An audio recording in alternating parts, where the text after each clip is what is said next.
Welcome back, everybody. This is Eric and Chad with Iraq Veteran 8888. Today we've got another Gun Gripe episode for you, and this one is going to go down a very interesting philosophical rabbit hole, so to speak. Is it a doozy? It is a doozy. And this is a concept we talk about all the time, but we've never really made a gun gripe about it, and that is, we're just going to call this everyday operator or low-key operator. All right, what do we mean by low-key operator? Well, this can go down some interesting rabbit holes, but what we'll discuss here is the idea, right, that let's just say someone's car gets broken into or something happens, right? Who is it usually, right? It's somebody that's got gun stickers on their car or some type of identifying sticker. And it can go even further than that, but the idea that in everyday life, you're actually less of a target and less, let's just say low-key, you're more low-key when you just try to blend in and not make yourself appear that you're some tactical Ted or whatever. I mean, I should probably be in Starbucks right now. Yeah. Right. I mean, look at Chad. He looks like a hippie. He's got long hair. He's got his beanie on and his weirdo Dr. Freeman glasses from Half-Life. You know, and he looks like he could be skateboarding somewhere and getting, yelled at by the cops or whatever, you know. And you look at me, I've got a gun shirt on, I've got a military hat. So it's like, oh, well, which one of these guys has a gun? And well, looking at the two of us, you'd probably think, well, maybe this guy does because he looks more military. I mean, I'm actually wearing like military breeches. Look at my shoes are, tactical looking. I've got old school German flight breeches on. Wow, I'm kind of flexible still. But you'll probably be feeling that later. I will. I probably just pulled a hamstring and didn't realize. But anyway, appearances are everything, right? When we look at everyday life, you always are constantly profiling people, whether you realize it or not, or whether you will admit it or not. And we go through life with this constant engagement that we have with the people around us, right? Right. Okay. So if you're single, right, you're constantly thinking, okay, is this person someone that could be a potential partner for me? And we're always engaging people in that way. Or if you're, let's just say, the mindset like I am, I'm always looking around and thinking, okay, is someone a threat? Mm-hmm. Right. So you constantly go through these processes where you associate as either someone is a threat or they're not. Right. And we have this checklist mentally that we either acknowledge or we don't. But there's a certain list of things that we will associate with danger and what we won't, right? Let's face it, if you're sitting in the Mexican restaurant, minding your own business, and a gentleman walks in the door with an Obama t-shirt on, you're probably not going to associate that guy as a gun owner or maybe as danger or whatever. But if a guy walks in and he's got a tactical vest on and a khaki hat, and he looks like an operator, well, then you're probably going to think, oh, that dude might be an operator, or might be someone who's carrying a firearm. Not to say that person's dangerous, but in our mental checklist that we come up with in our minds, there's always going to be that mental fact that, all right, that guy walked in the door. Okay, where did he sit? All right, he's over there. And then the whole time you're going to be thinking, all right, he's there. Now, is he a threat? Probably not. But what are you thinking? You're already thinking, all right, this guy has probably got a gun. Hey, as long as he's not doing anything wrong, more power to him. It's not wrong to carry a gun. Of course it's not. I think the people that think that the most are people who aren't around guns, that aren't gun owners, that have the stigma that's kind of generated by the mainstream media and just their ignorance, if we will say, because that's kind of part of it. But they just have the stigma against guns, and they see somebody dressed a certain way, then they're automatically going to assume that that person might be a threat in some underlying way. I mean, whether it's a direct threat or it's just, oh, they might have a gun, guns kind of scare me, and then they're just thinking about it the entire time that are at a restaurant or at a store or whatever the case is. And in Georgia here, I know that there was a particular sort of crime spree that was going on.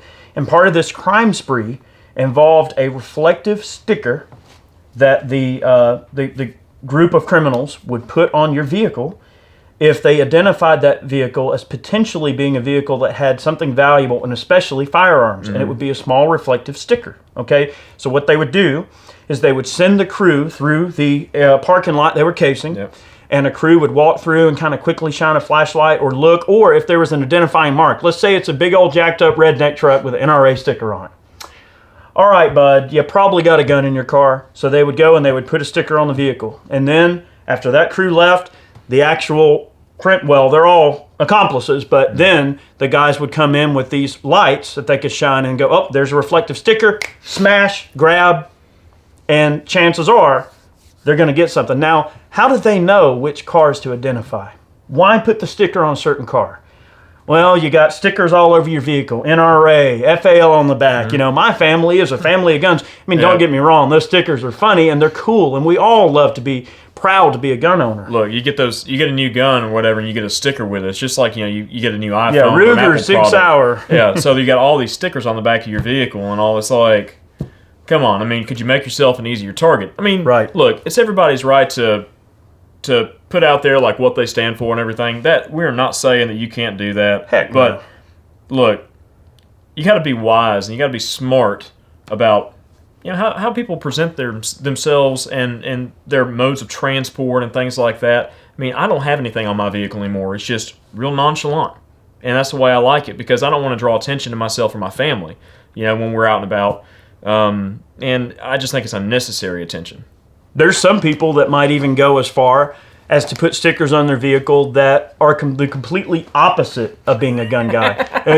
So you think that a Prius or a Honda Civic with a coexist sticker on the back, do you think they're going to crack that car open to find anything in there? They might find something in there they don't want to find, right? We're not going to go down that rabbit hole because that's a certain, well, anyway, we're just going to to move on. Look, I got to give a quick shout out to Robbie over at Barely Tactical because he has a lot of those stickers like that that he advertises, and I just think they're the funniest thing. It's like, hey, just stick these on your car, nobody will ever think twice about it. Yeah. I mean, really, Exactly. Guns kill. Yeah. I mean, so I guess the point here is that appearances are everything, right? They are. And you sort of, you have this aura about you that you create by how you let the world perceive you. And I'm not saying don't be that guy, because look at me the way I'm dressed today. I'm that guy. If somebody walks by me, they're going to think, that guy's probably armed, right? If I see a person with a veteran hat on, I'm going to assume they're probably armed, right? And that's just, I mean, I don't know. The way I look at it, probably armed, right? Or at least owns a gun.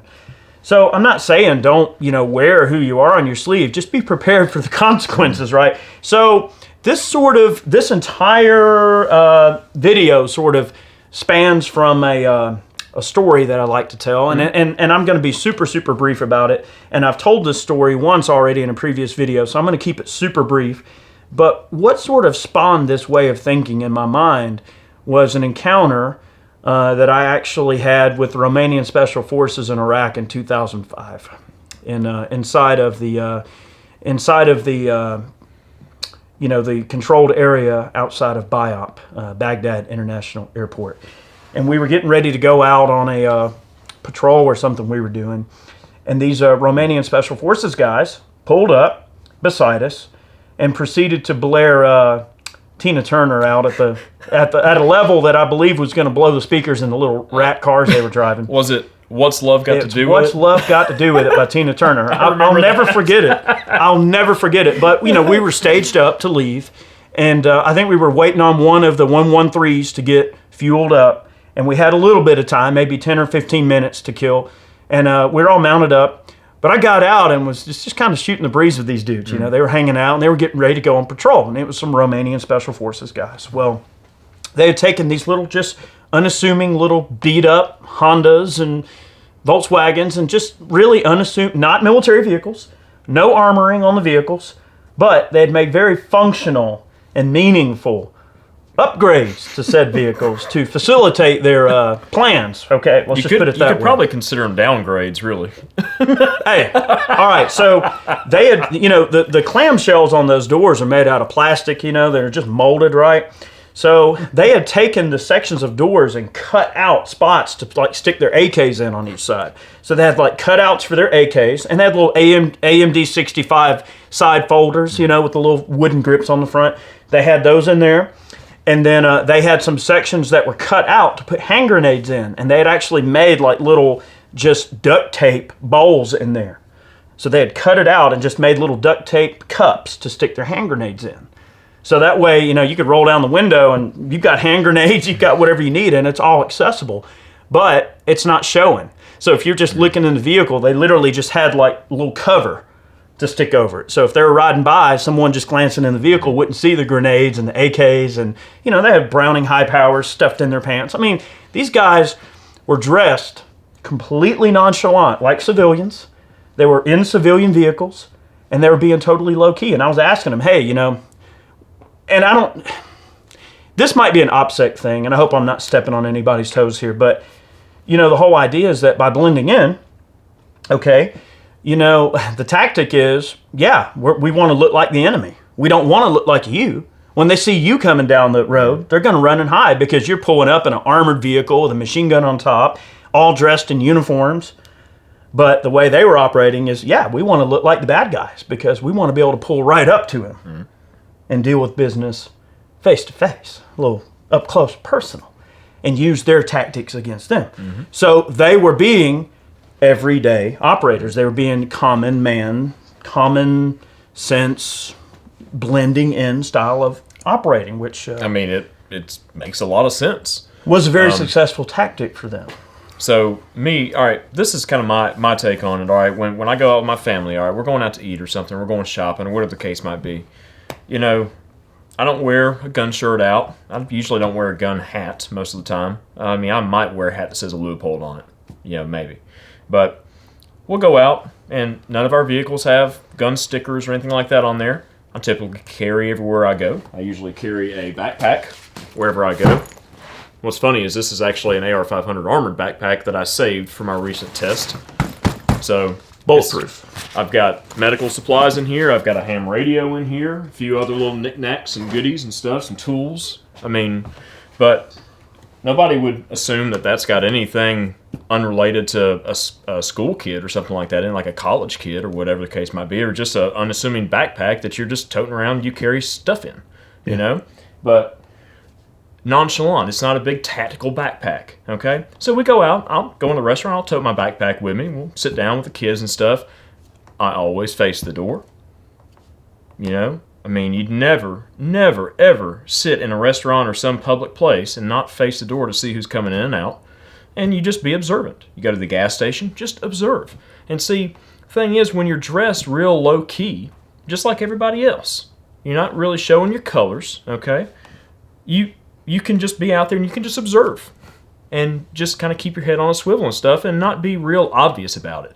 If you're out there and you're like Tactical Ted, and you're like, like waiting for something to happen. You're drawing attention to yourself. It's just stupidity. Yeah. It's just, it irks me sometimes just to see folks and the way that they present themselves out in public. It's quite irritating, to gun owners as a whole.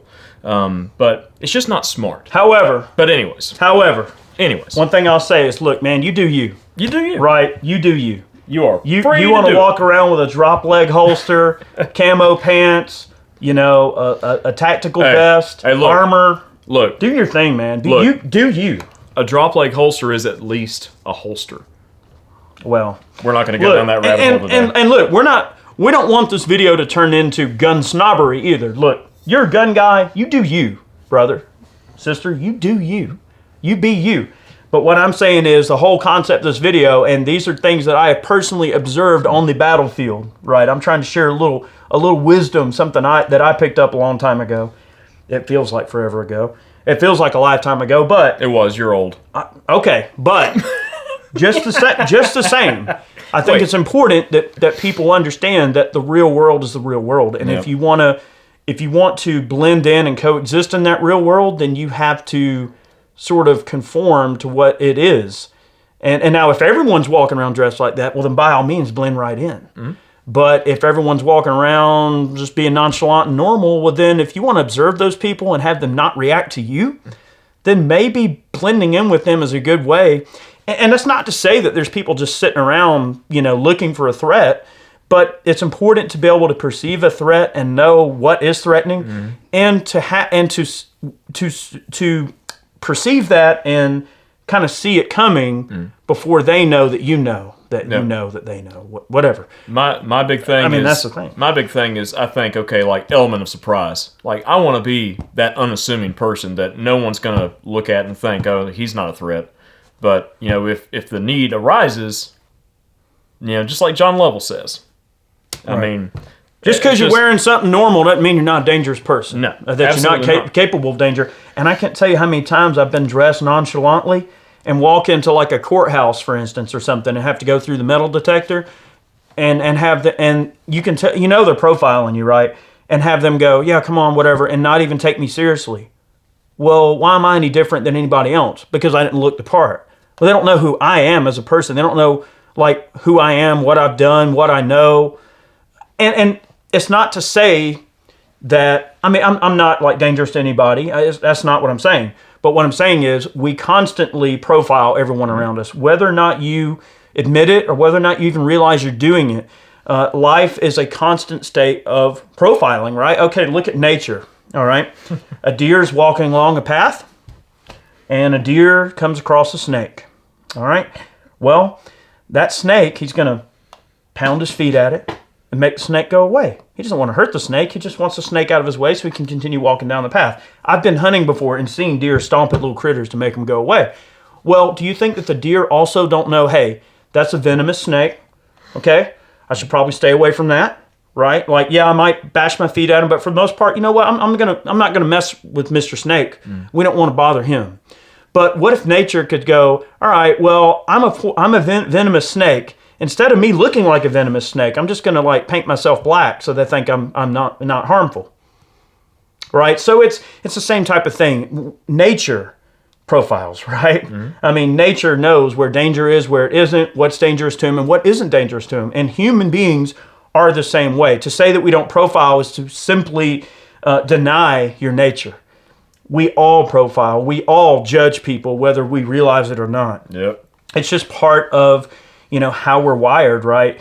And there's a lot of fear culture that gets ingrained into our society as people, right? We're taught to hate this person or be fearful of this person because of how they look or how they dress or whatever. And there's all these stereotypes that we unfortunately play into in our society. Mm-hmm. And one could argue that the stereotype of a guy in military clothing is the same stereotype that surround a gentleman wearing a man dress and a Islamic garb, or a rabbi or a priest wearing a priest garb, or whatever, or hating a person because he's wearing a Tupac shirt for no reason. Like, that guy might be just as humble and awesome as you are, but we create these stereotypes that unfortunately follow us around and haunt us. And there's unfortunately no way around them. They get ingrained into our society, ingrained into our way of thought. So I guess the only point I'm trying to make in this video is don't be that stereotype. Be nonchalant. But if you do you, be you. But just understand that if you're you and you wear that on your sleeve, be prepared for what people might react to. Yeah. In regards to that. We knew this was going to be kind of a tough video going into it because, like, you're not trying to be offensive to anybody at all. No, not at all. I mean, folks are free to do whatever they want, but we've had personal experiences. Eric's had some overseas. I've had civilian, experiences and such. And then we've got some friends of ours that have had vehicles broken into because they, had items gun displayed stickers. in inside the vehicle, like a big patch panel and stuff with a bunch of gun patches on it. It's like, okay, well, you got stickers on the outside, you got big patches inside, you got tactical bags laying out in plain sight. Okay, you probably got guns in here. We're going to break into your vehicle and steal it. So one of the biggest things is just don't make yourself, a victim, or don't let yourself become a victim in that way. Try to take all the precautions necessary to just avoid that in the first place. And by doing that, you probably avoid 99.9% of all altercations that might even happen in your lifetime. Yep. But, it's just if you make yourself a target, then you're making yourself a target. Look, I can't tell you how many times, and the only reason I know this is because I'm just observant. I'm very observant. When I'm out and about, I try to pay attention to things, right? I can't tell you how many times I've been waltzing through a parking lot back to my vehicle, and I look, and, and I'm not a bad person, but sometimes I just look in people's cars as I'm walking by. I can't help it. I'm just observant. Because the thing is, you don't know if a little kid got left in the vehicle and it's hot. Like, I just try to think, okay, what if someone left their dog? And like, I'm always thinking of all the scenarios. Okay, what if a little kid got left in the car? What if a dog got left in the car? And so, I can't tell you how many times I've seen a firearm in plain view, not covered up. Now, I'm not a cruel person. I would never break into someone's vehicle, but I'm thinking, like, brother, cover your stuff up. Like, and it almost makes me want to like wait there until he gets back and go, hey, dude, like I just observed this. Now, and another thing I do, and this is sort of maybe a difference in logic, what people think, and this is just me. When I visit a retail establishment, primarily large retail establishments, I always park my vehicle way on the extreme side of the parking lot. I don't put my vehicle in line of sight of the front door. Or main traffic areas. If there's a back door or a side door that can be entered to go into establishment, I always take the side door. And I always make sure when I go in that I look and see where the exits are. Because if some crap does go down, and it's something you're not even a party to, you have no idea what's going on, and you hear like something going on near the entrance. Well, I ain't going towards the entrance. I'm going out that side door and go to my vehicle and get my long gun. I'm not going to... You know what I mean? I want to have a easy and nonchalant escape route. Honestly, that could be a whole separate video just on... I'm talking about just preparedness, just out and about, just normal. Yeah. You know, like normal everyday things. Like, how can you be more prepared? Right. You know? Right. And that's part of it. So another very, very brief instance I'll give you, and I'm going to let you guys get back to your day. I know this video's been long, but I think it's important that people really consider these things, right? And I don't want to, tell tales out of school or talk out of turn here, but there's one instance where, and I can't even really pin down where in the world this was or what war it was during, but it was in one of the Middle Eastern countries, okay? And there was some horrible war going on. And I want to even say that it was sort of a civil war, right? Like warring factions, one of those type of things where you're just a civilian caught in the middle of all this horrible things going on in your country, and there's nothing you can really do about it, but, you live there. It's your home, right? These things are happening to your neighbors, happening to people down the street. It was a story of a gentleman that survived a civil war in this country that lasted over 2 years. It might have even been like in Czechoslovakia or somewhere like that. I can't remember exactly where. Or Serbia, during that whole thing with Yugoslavia and all. Anyway, I'm talking out of turn here. Please don't take it the wrong way. But it was an instance where this gentleman wrote in his memoirs later that the way he survived all of this stuff, all these citizens of this nation were barring up their houses and fortifying everything, and they were collecting food and supplies and putting them in a really centralized area, and they were locking everything up and trying to like move vehicles and make like vehicle corrals to like fight off the people that were trying to hurt them. And those were always the people that were made a target. Well, why? Because they look at a hard target and they go, oh, well, something in there is worth protecting. They must have resources, ammunition, guns, food, something that I need, right? This guy literally did nothing. He just left his home quite normal, left his windows open, left his door unlocked, left his little corral open. And someone would just go by and go, well, this dude obviously has nothing worth taking, because this guy obviously isn't worried about anyone entering his home. And he said he went the entire 2 years that this unrest was happening without a single incident, because he simply just didn't make himself a hard target. By being such a soft target, it inadvertently made him almost not invisible. A non-important target. So you have to be careful how hard you make yourself look too. So it's sort of a song and dance of just being completely nonchalant and blending in. So maybe some food for thought. Not to say that that's not an instance that would occur here in our country or anything, but just know that sometimes having the total 110% security measure may make you look a little more desirable to go after, because then someone may go, oh, well, there's something here obviously worth protecting. Indeed. So, anyway, again, be a nonchalant, everyday gentleman, a modern gentleman, all right? Just be you. But no matter what you do, be you, do you. We're not saying change up what you're doing. All we're trying to do is give you a little bit of perspective, hopefully some life experience that might make some of you sort of, think a little bit about the way you look at the world and the real world around you and the way you interact in it. And that's what today's video was meant to be. Low-key operators and many tangents. Well, but the thing is, hopefully this helps somebody. And look, one more thing before we go, and this is just a thought that popped into my mind, and it's really important. I think these ideas are completely passive, non-aggressive. I'm not saying be a pacifist, but they are passive, right? You don't have to be pro-gun. You don't have to own a gun to be passive if you want to be passive, right? So it's like, you know, you don't have to own a gun to own body armor, to own a backpack with body armor inserts in it. That's a completely passive way you can protect yourself. See, everybody tries to look at this entire situation like, oh, they're going to be the macho operator, gun guy. Hey, look, you're a gun owner? Awesome. I'm a gun owner. He's a gun owner. It's awesome to know how to use firearms. Hey, look, I'll be honest. You know, I used to be that like tactical Ted. I used to wear, you know, tactical pants, like 511 pants and t-shirts and tactical belts and stuff like that. I do. But nowadays, like, I cover that stuff up. I wear jeans.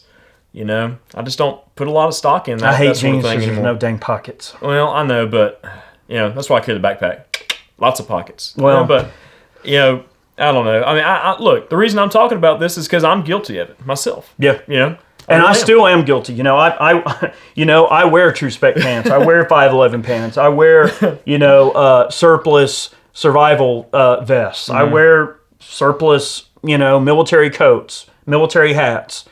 You know, I fit that.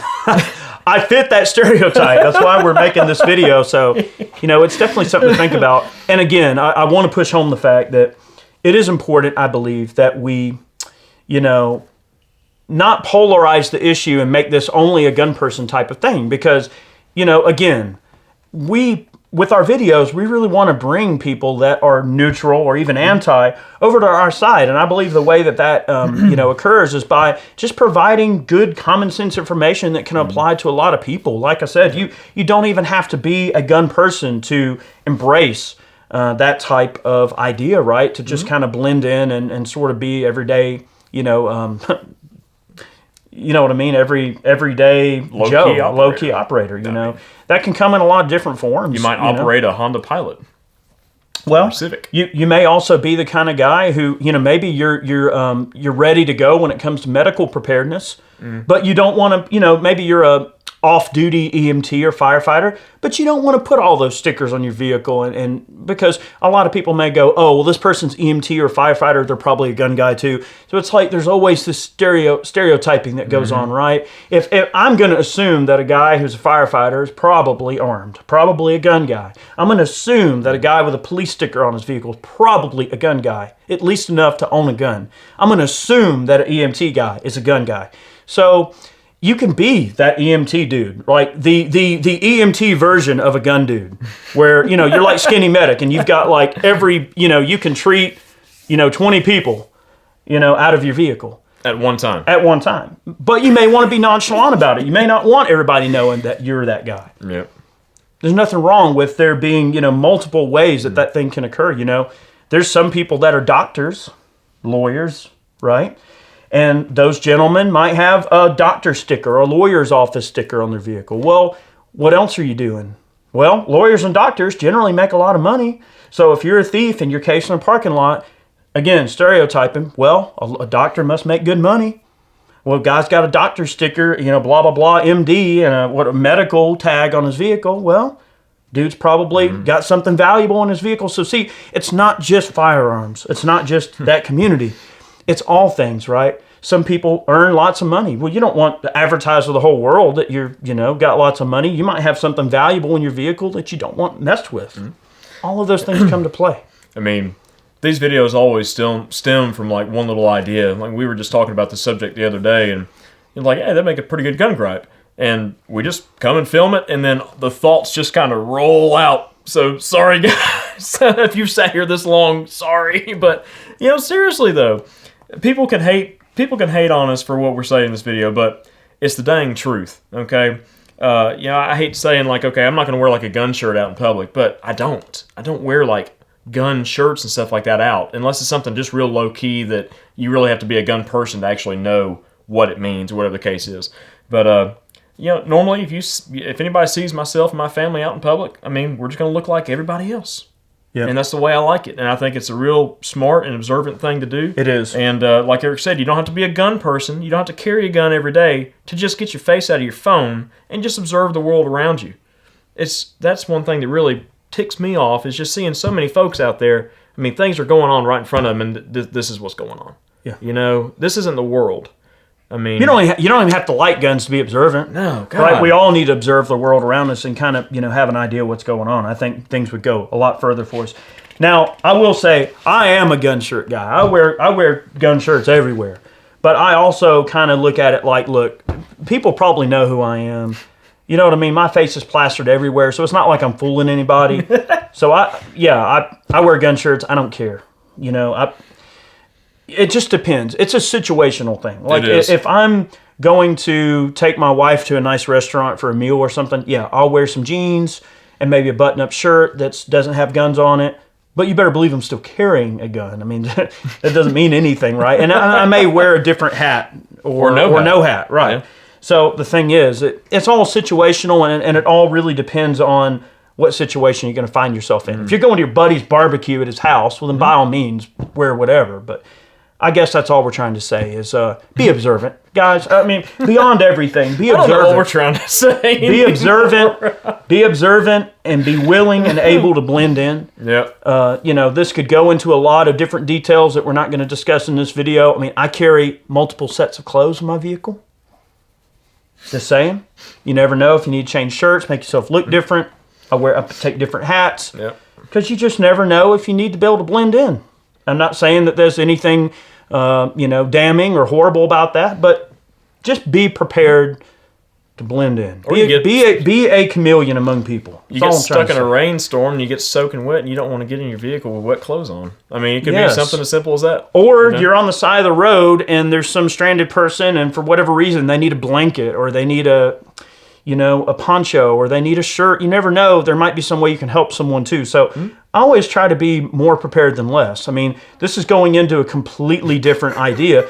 Now look, it happened to me the other day. It did. Okay, it was cold, and this was last winter, I believe. It's been a minute, but it was cold. It hadn't been cold in Georgia yet. It was cold, and there was a wreck on the side of the road, and this young lady was standing out there shivering. And I go to Walmart, and I buy those like cheap flannel blankets for like $1 or $2. They're real cheap, especially when you catch them on sale and get them for like $2 or $3. And I keep about 5 or 6 of them suckers in my truck. And I pulled over on the side of the road, grabbed one of those blankets and gave her a blanket. $3, what's $3? You know what I mean? Because someone might need a blanket. It may not be you, it might be somebody you can help. So always try to be a chameleon among people, and I guess that's all we're trying to say. All right, guys, thanks for watching today's video. I know this one was long, but maybe this put some mind nuggets in there for you to kind of chew on and think about, okay? Be open-minded, guys. That's all we're trying to ask. So have a great day. Thanks for watching. Many more on the way. Definitely want to take a moment to thank all of our Patreon supporters, all the folks who purchase man cans, all the folks who purchase T-shirts over on Ballistic Ink. All the funds we earn off of those videos go right back into supporting our channel. If you love what we do and you'd like to support us, those are the most direct ways to do so. So thank you very much for watching today. Have a good one. Keep your head on the swivel. We'll see you next time. See you guys.